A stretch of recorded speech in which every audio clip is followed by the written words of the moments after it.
Hi, I'm Ira from U.S. Commercial Service, and as you gear up for ISE 2013, I have 10 tips to help you.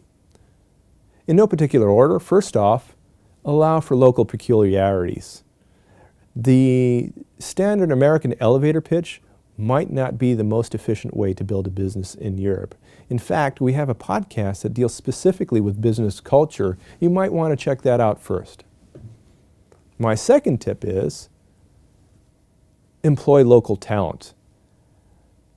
There's nobody that knows the market and, more importantly, the business culture better than a local.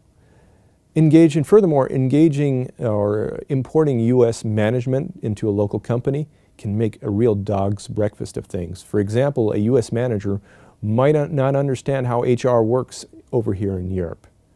Furthermore, as they encourage productivity, certain things might be motivating in some countries in Europe, but fairly insulting in another country in Europe.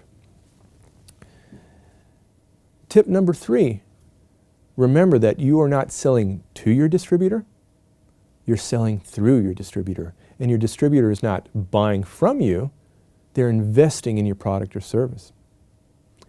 Tip number 4, remember you're in a fishbowl at all times. From the moment you meet your potential business partner, they are evaluating you. They are evaluating you whether you're a good partner or not. So be patient with delays, for example. It might take a long time to start a good business. Never show irritation. Tip number 5, keep your pricing safeguarded. You never know who's walking up into your booth. It might be a genuine distributor or it might be competition. So keep it safeguarded, and when it comes down to it, remember to sign a non-disclosure agreement. Tip number 6, and this is a short one, make sure that your potential distributor shares the same clientele base that you're looking for. Tip number 7, a happy medium. Make sure that when you select a distributor that it's not a huge one. A huge distributor probably won't actively promote your product. They probably want to do what I call shelf it. They will put it on a shelf, and that way if they have a client that wants a product or service, they can mention that they do have it, and they have alternatives. Also, make sure that your distributor isn't too small. Some distributors might be so small that they're desperate and they're looking for the next goose that will lay golden eggs. What you're looking for is the happy medium. That is, a company whose caliber matches what you're looking for. They're healthy. They have a strong vision of where they want to go and how your product will fit in with the array of products that they already offer. Tip number 8, schedule yourself loosely.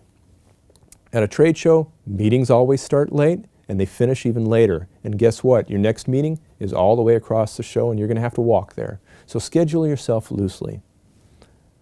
Tip number 9, make sure that you have enough people at your booth. Make sure that your booth is manned at all times, and that brings me to the corollary, which is tip number 10, walk the show. So it's one thing to look forward to meeting distributors at your booth, but you're also at the trade show to gather intelligence. So go see what the competition was doing. Try and figure out what their pricing is, if possible. I hope these 10 tips have been useful, and I look forward to seeing you at the show.